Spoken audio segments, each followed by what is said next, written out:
Baik, selamat pagi, selamat siang, selamat malam teman-teman. Selamat datang di webinar audit forensik dengan judul Praktik Dumping dalam Perdagangan Internasional. Next. Nah, sebelumnya perkenalkan, nama saya Nalendra Distira Arjana. Saya lahir di Pekalongan tanggal 26 Oktober 98. Untuk saat ini saya menempuh pendidikan S1 Akuntansi di Universitas 11 Maret. Serta saya sendiri punya pengalaman yaitu bekerja menjadi staf di PT Mitra Nata Cipta Mulia.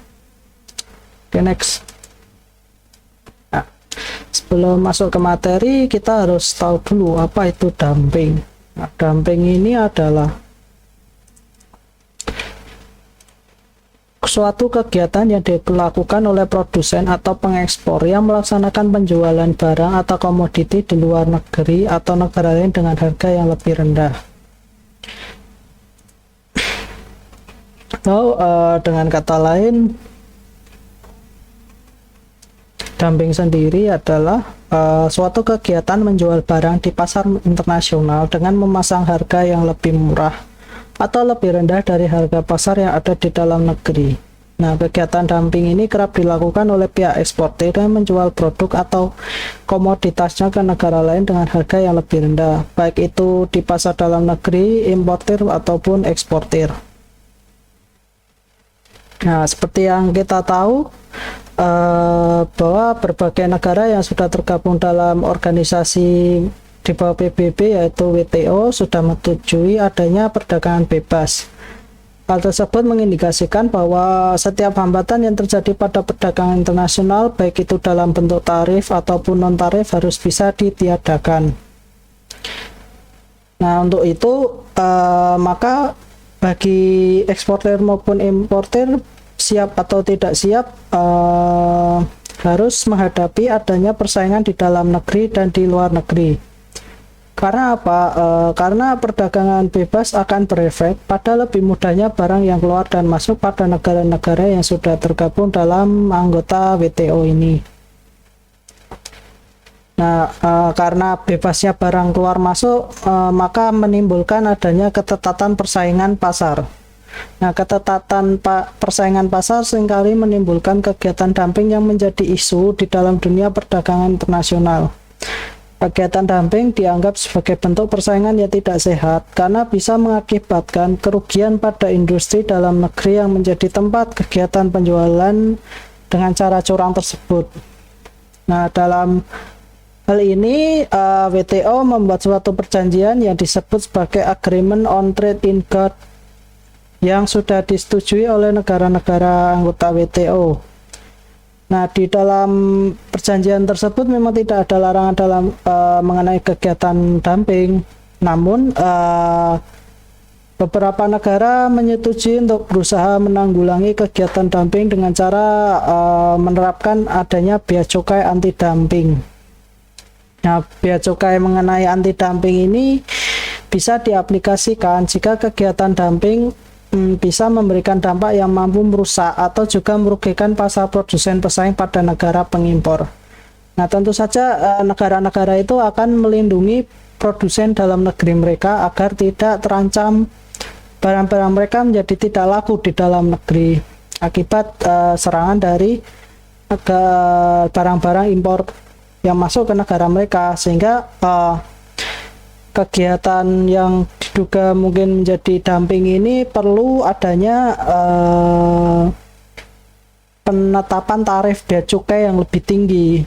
Oleh sebab itu maka barang-barang impor yang seharusnya murah menjadi mahal karena ada penerapan bea cukai anti dumping ini. Next.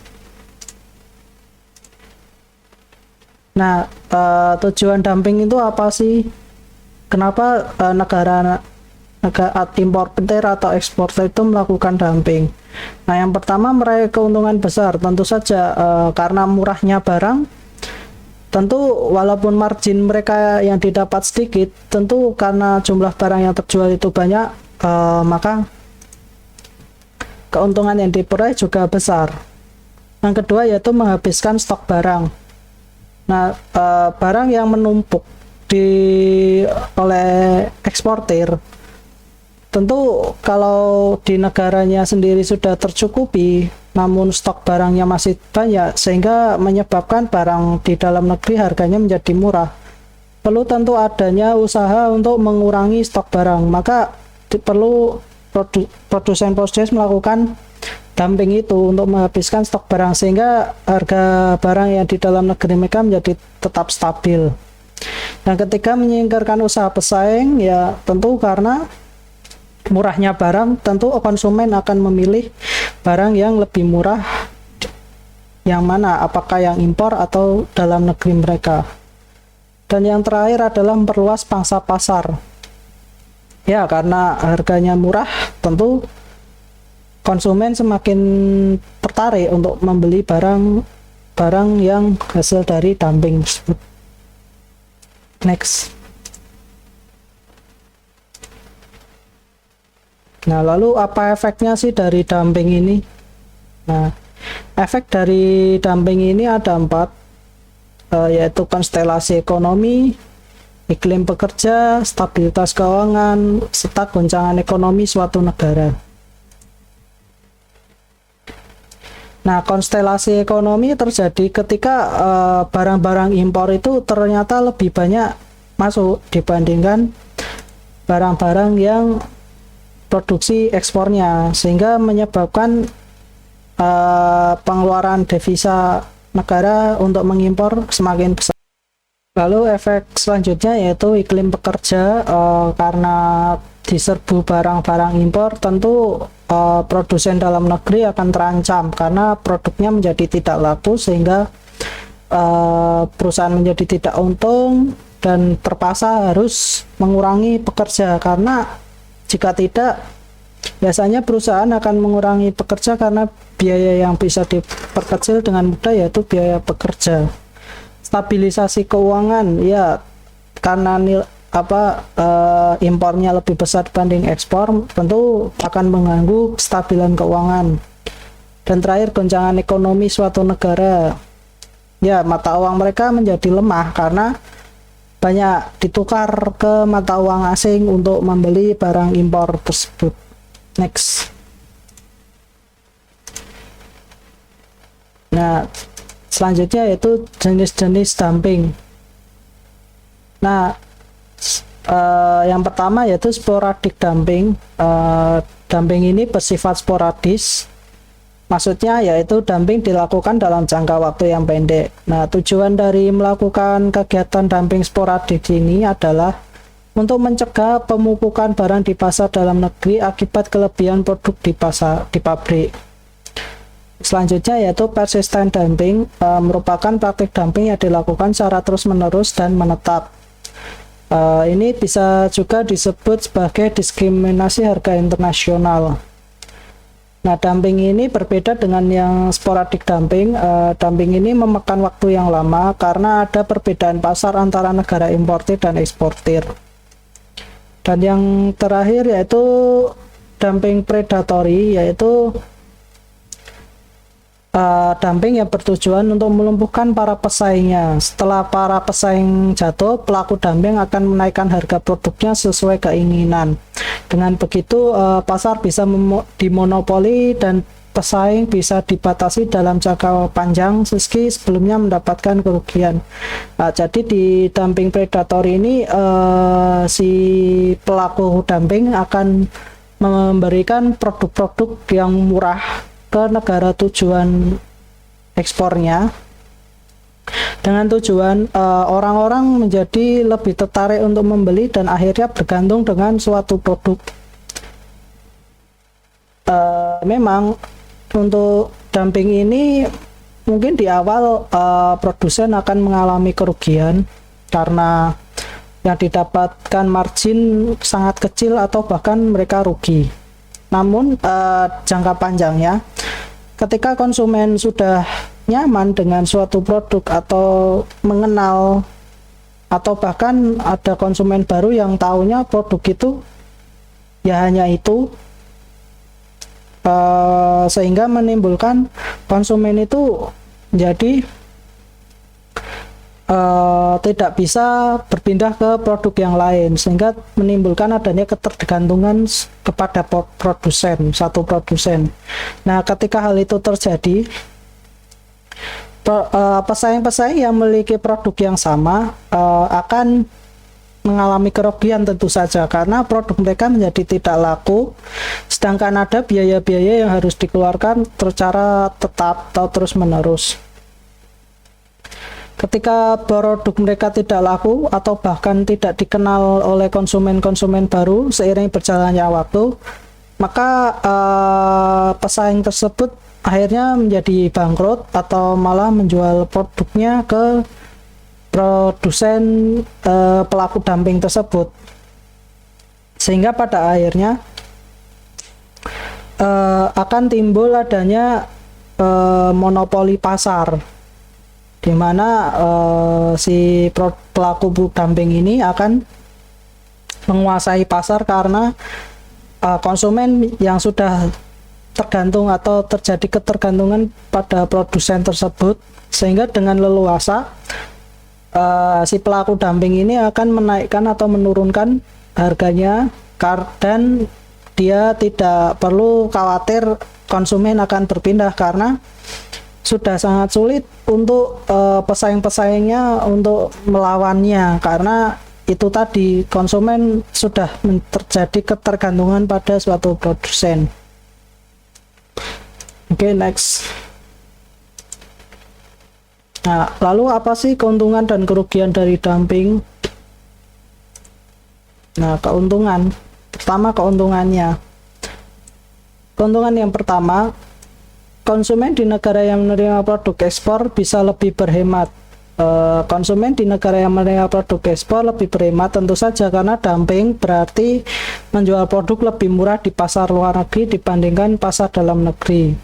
Nah, penerapan praktik ini akan turut membantu penduduk negara yang menerima produk ekspor tersebut menjadi lebih mudah dan terjangkau walaupun produknya sama, karena mereka bisa membeli dengan harga yang jauh lebih murah. Yang kedua yaitu dumping membuat perusahaan lebih inovatif dan kompetitif. Tentu saja dumping dapat meningkatkan pendapatan eksportir karena barangnya laku serta banyak diburu konsumen di luar negeri, sehingga secara langsung eksportir mendapat keuntungan lebih banyak dibandingkan dalam negeri. Sehingga ketika keuntungan yang diperoleh eksportir itu lebih banyak, maka perusahaan akan mendorong untuk melakukan inovasi atau produknya meningkatkan daya kompetitifnya, sehingga keuntungan yang didapat semakin besar. Yang terakhir yaitu meningkatkan pendapatan eksportir. Dumping dapat meningkatkan pendapatan eksportir karena barangnya laku serta banyak diburu konsumen, sehingga secara langsung eksportir mendapat keuntungan lebih banyak dibandingkan dalam negeri. Oke, next.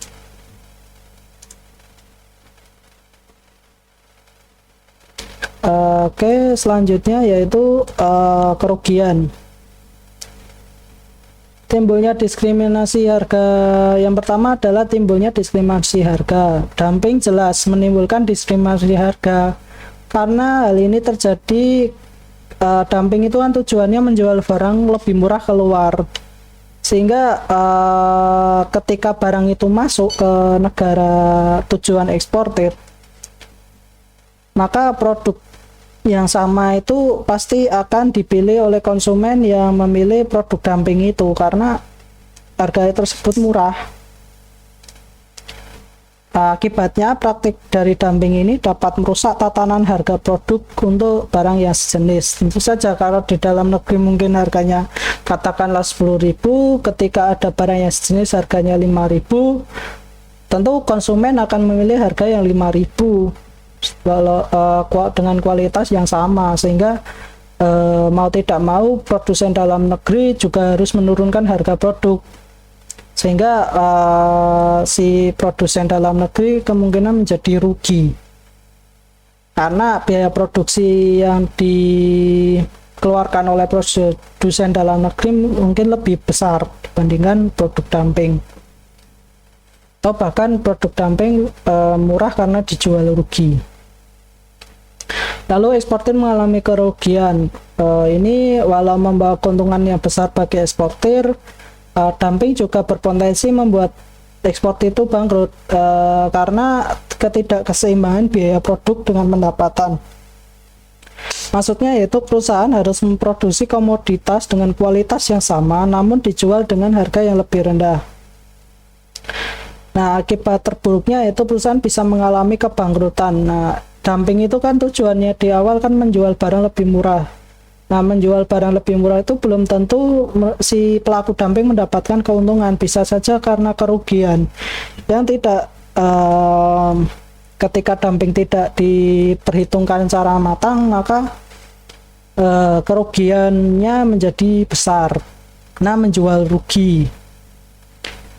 Yang terakhir yaitu mematikan usaha kompetitor karena selain merugikan eksportir, dumping juga membawa dampak negatif bagi pengusaha kompetitor. Persaingan yang tidak sehat ini membuat pengusaha lainnya harus merugi karena barangnya tidak laku di pasaran akibat omset yang menurun. Nah, sebelum ke materi selanjutnya, ada beberapa kriteria dan jenis dumping.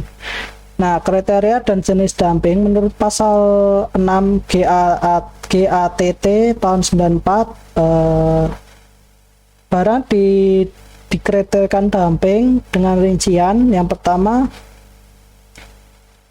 dalam bab 1, produk dianggap sebagai dumping apabila dalam perdagangan antar negara produk tersebut dijual di bawah nilai nominal, yaitu harga dari produk serupa di pasar dalam negeri negara pengekspor. Lalu selanjutnya, bila mana tidak ada harga dalam negeri pengimpor yang dapat dibandingkan dengan negara pengekspor, maka harga normal adalah ex factory price yang berasal dari perhitungan harga produk sejenis. Dan yang terakhir, ongkos produksi di negara asal ditambah biaya administrasi, biaya pemasaran, dan lain-lain ternyata lebih murah dibandingkan produk yang sejenis. Lalu dumping dikatakan dumping selanjutnya yaitu menimbulkan kerugian di dalam negeri negara pengimpor. Untuk penentuan kerugian sendiri menurut pasal 6 GATT tahun 94, yaitu pertama, volume produk impor, harga dumping, dan dampak terhadap harga pasar dalam negeri untuk produk sejenis, dan dampak impor itu terhadap produk dalam negeri yang menghasilkan produk sejenis.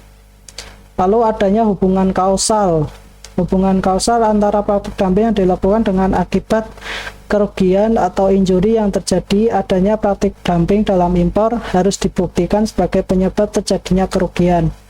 Hubungan sebab akibat antara impor dumping dengan kerugian industri dalam negeri negara pengimpor didasarkan pada pengujian semua bukti adanya indikasi dumping. Nah, untuk pengujian dampak produk impor dan harga dumping pada industri dalam negeri, pengimpor akan mencakup penilaian terhadap semua faktor ekonomi seperti penurunan penjualan potensial, aktual, laba, output, pangsa pasar produktivitas, pengembangan investasi, atau pemakaian kapasitas. Next.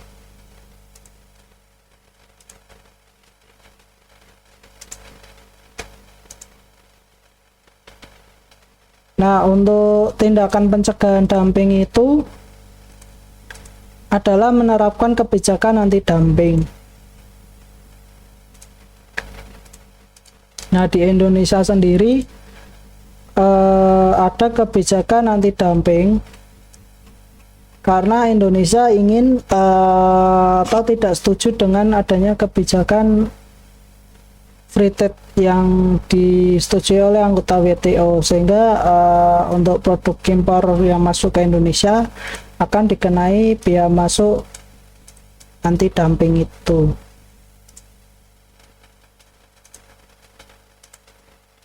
Nah, next. Nah, selanjutnya yaitu anti dumping. Anti-dumping adalah suatu tindakan balasan yang diberikan oleh negara pengimpor terhadap barang dari negara pengekspor yang melakukan dumping. Seperti yang dijelaskan tadi, untuk Indonesia terdapat di Undang-Undang Nomor 5 Tahun 99, di mana Indonesia melarang praktik dumping agar persaingan dalam usaha menjadi lebih sehat dan adil. Nah, pihak importir juga tidak boleh, dalam peraturan tersebut, pihak importir juga tidak boleh mempermainkan harga semaunya, karena penetapan harga jual pada produk ekspor harus bisa disesuaikan dengan ketentuan yang sudah berlaku. Selain itu, larangan praktik dumping juga dilakukan agar bisa menjaga kestabilan suatu harga suatu produk, baik dalam pasar dalam negeri maupun pasar luar negeri. Nah, kegiatan dumping ini walaupun masuk dalam sektor ekonomi, khususnya dalam perdagangan internasional, juga memiliki nuansa politis. Berbagai negara yang melakukan praktik ini biasanya ingin menguasai pangsa pasar luar negeri untuk mencapai target penjualan dan menghindari penimbunan suatu barang atau cuci gudang.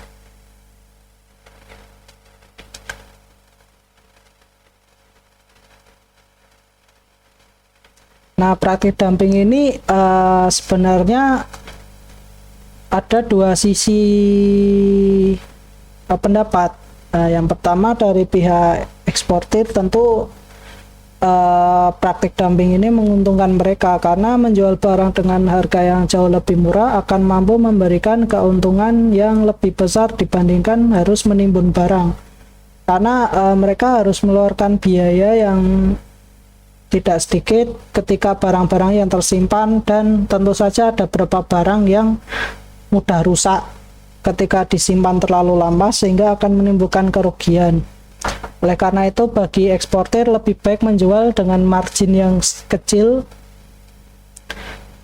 namun barang tersebut bisa cepat lepas dari produsen.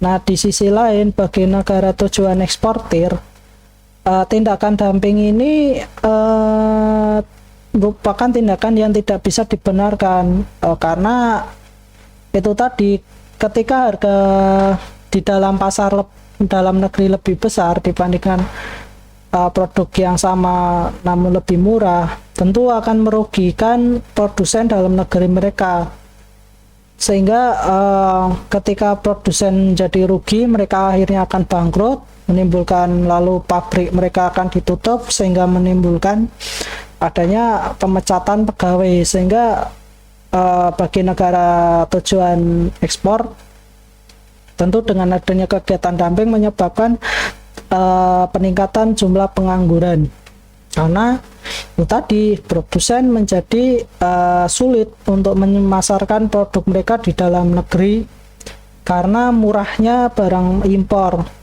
Dan tentu saja kita tidak bisa menyalahkan konsumen, karena konsumen tentu saja berpikir rasional, memilih produk yang lebih murah dibandingkan produk yang mahal dengan kualitas yang sama.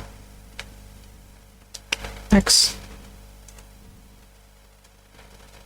Nah, kelemahan anti dumping seperti yang sudah saya sebutkan merupakan pesanan dari perusahaan tertentu yang tidak ingin kalah bersaing.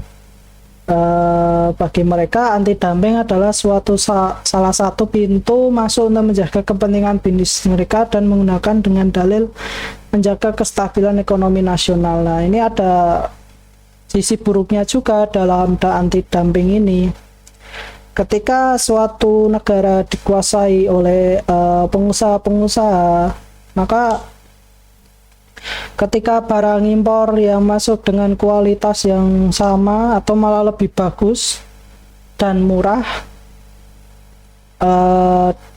namun di dalam negeri juga sudah ada produsen dan merasa terancam dengan adanya barang dumping ini, mereka memanfaatkan adanya koneksi ke penguasa untuk memperoleh keringanan atau perlindungan bagi produk mereka agar produk mereka tetap laku di dalam negeri walaupun produk mereka memiliki kualitas yang lebih rendah dibandingkan produk impor.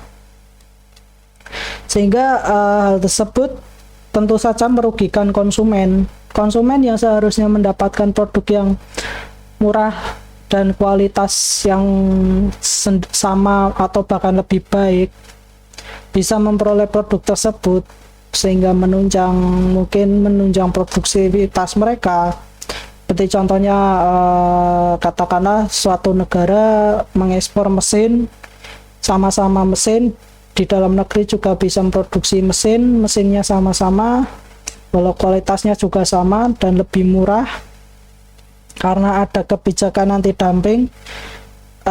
Tentu saja akan merugikan si pembeli mesin tersebut karena biaya produksi jadi lebih mahal. Walaupun jika tidak ada anti dumping, tentu saja ada potensi penghematan biaya produksi.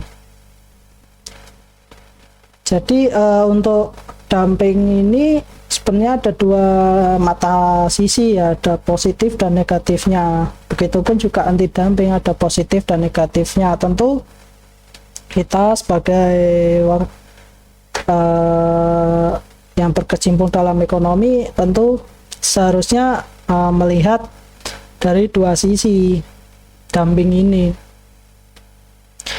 Kita boleh melakukan dumping kalau produk itu menunjang produktivitas dalam negeri kita. Tuh.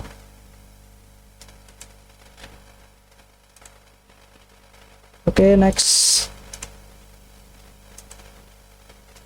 Nah, sekian dari presentasi dari saya. Apabila ada salah kata atau kekurangan, mohon maaf. Untuk sesi selanjutnya adalah tanya jawab ya. Untuk sesi berikutnya saya buka, teman saudara-saudara bisa bertanya melalui kolom chat atau raise hand. Baik, itu yang bisa saya sampaikan untuk webinar kali ini. Untuk sesi berikutnya yaitu sesi tanya jawab maupun tanggapan. Nah, untuk sesi ini peserta dipersilakan untuk raise hand atau melalui kolom chat untuk bertanya maupun melalui tanggapan. Saya persilahkan.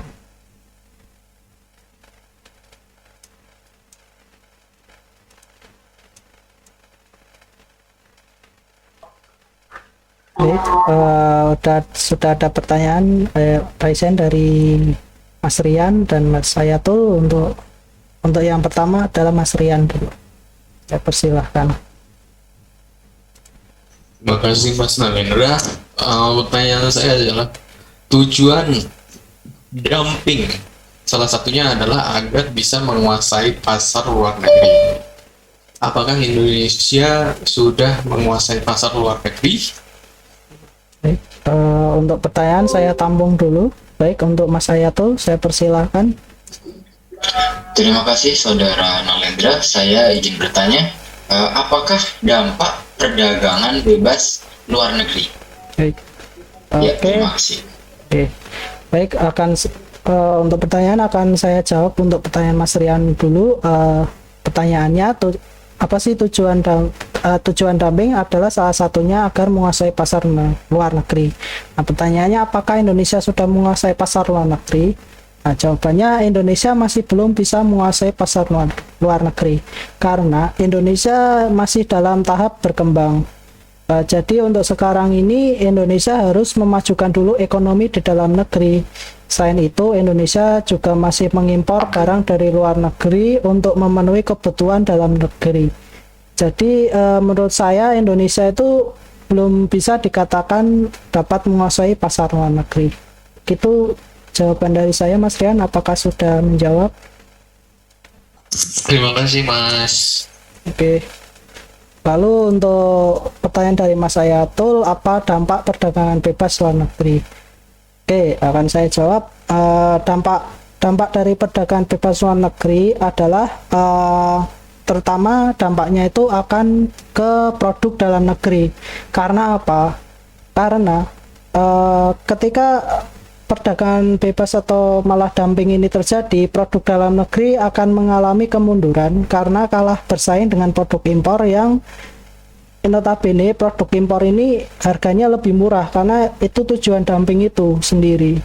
Agar tujuan dumping itu agar barang yang diekspor lebih murah di negara tujuan ekspor. Nah, Hal ini tentu saja akan menyebabkan banjirnya barang impor karena mudahnya barang luar negeri masuk ke pasar dalam negeri, serta adanya peralihan impor dari yang tadinya ilegal menjadi legal. Maka dengan ini agenda pemberdayaan ekonomi rakyat akan semakin terpuruk akibat desakan kuat dari komoditas-komoditas asing yang telah mengekspansi secara simultan, dan benturan antar pemberdayaan ekonomi rakyat dengan pasar bebas pun tidak dapat terelakkan.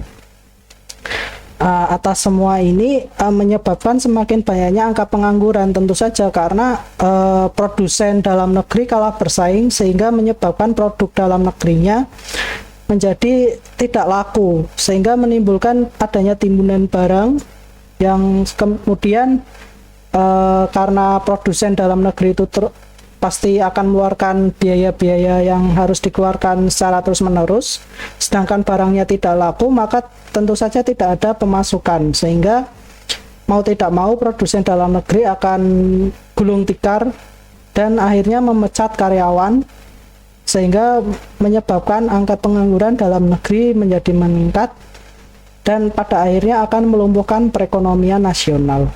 Begitu untuk tanggapan dari saya. Apakah sudah menjawab, Mas Ayatul? Sudah cukup menjawab. Terima kasih, Mas Nalendra. Ya, sama-sama. Oke, untuk sesi kali ini sepertinya waktunya sudah habis. Maka untuk webinar kali ini saya akhiri. Terima kasih saudara-saudara yang sudah datang ke webinar kali ini. Bila ada kekurangan mohon maaf. Selamat pagi, siang, malam.